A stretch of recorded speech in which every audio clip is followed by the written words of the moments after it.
Shyama മേഘമേനി ഇതുകുല സ്നേഹദൂതുമായി. Hello, ആ ദൂരദർശൻ കേന്ദ്രൻ അല്ലേ? അല്ലേ നീ നേരത്തെ പറഞ്ഞോളാ. ഓടാന്നോ? അത് ശരി, റോങ് നമ്പർ വിളിച്ച. ശ്യാമ മേഘമേനി യദുകുല സ്നേഹദൂതുമായി വാ.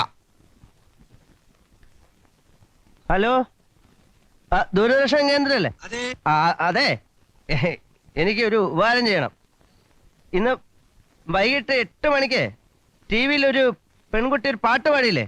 ശ്യാമ മേഘമേ വാ യദുകുല. അതെ, രാധിക. ആ കുട്ടിയുടെ അഡ്രസ് ഒന്ന് വേണം. സോറി. അതെന്ത് സോറി ആശാനെ? അതെ, എനിക്കേ പിന്നെ എന്തിനാ അറിയിക്കാന്? അത് പ്രതികരണത്തിൽ ചോദിച്ചാൽ മതി. എനിക്ക് പ്രതികരണത്തിൽ കൂടെ അറിയിച്ചാൽ പോരാ, നേരിട്ട് അറിയിക്കണം. ഞാൻ ആരാന്നോ? എടോ, ഒരു ഇന്ത്യൻ പൗരൻ നിലയിൽ അതിന്റെ മൗലികാവകാശ എനിക്ക് നേരിട്ട് അറിയിക്കണം. അതിന്റെ അഡ്രസ്. കല്യാണം കഴിക്കാനാണോ? കല്യാണം കഴിക്കാൻ തന്നെ. തനിക്ക് എങ്ങനെ മനസ്സിലായി? കല്യാണം കഴിക്കാൻ തന്നെടാ. താൻ കൂടുതൽ വായൊന്നും അടിക്കണ്ട. താൻ ആ പരിപാടി ഇടയ്ക്ക് കട്ടായപ്പോയതിനെ കുറിച്ച് എന്ത് പറയുന്നു? ഞാൻ ആരാന്നോ? ഞാൻ നിന്റെ തന്ത.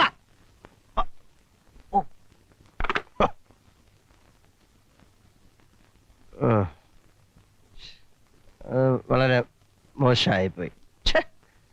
ഒരാളുടെ തന്തയ്ക്കൊക്കെ പറയാന്ന് പറഞ്ഞ, പക്ഷെ അയാൾ എന്നോട് അങ്ങനെ പറഞ്ഞോണ്ടല്ലേ അയാൾ മോശമായിപ്പോയി. നീ ഇപ്പൊ വിളിച്ച് സോറി പറഞ്ഞേക്ക. ഒരാളുടെ തന്തയ്ക്കൊക്കെ പറയാന്ന് പറഞ്ഞ. ഹലോ, ദൂരദർശൻ കേന്ദ്രല്ലേ? ഇപ്പോഴേ ഒരാള് വിളിച്ച് തന്റെ തന്തയ്ക്ക് പറഞ്ഞില്ലേ? അത് ആരാണെന്ന് തനിക്ക് അറിയോ? ഞാനോ? ഞാൻ തന്നെയാ തന്തയ്ക്ക് വിളിച്ച ആള്. ഞാൻ നിന്റെ തന്തയാടാ, തന്ത. അയ്യോ, ഒരാളുടെ തന്തയ്ക്ക് പറഞ്ഞു. എന്തൊരാശ്വാസം.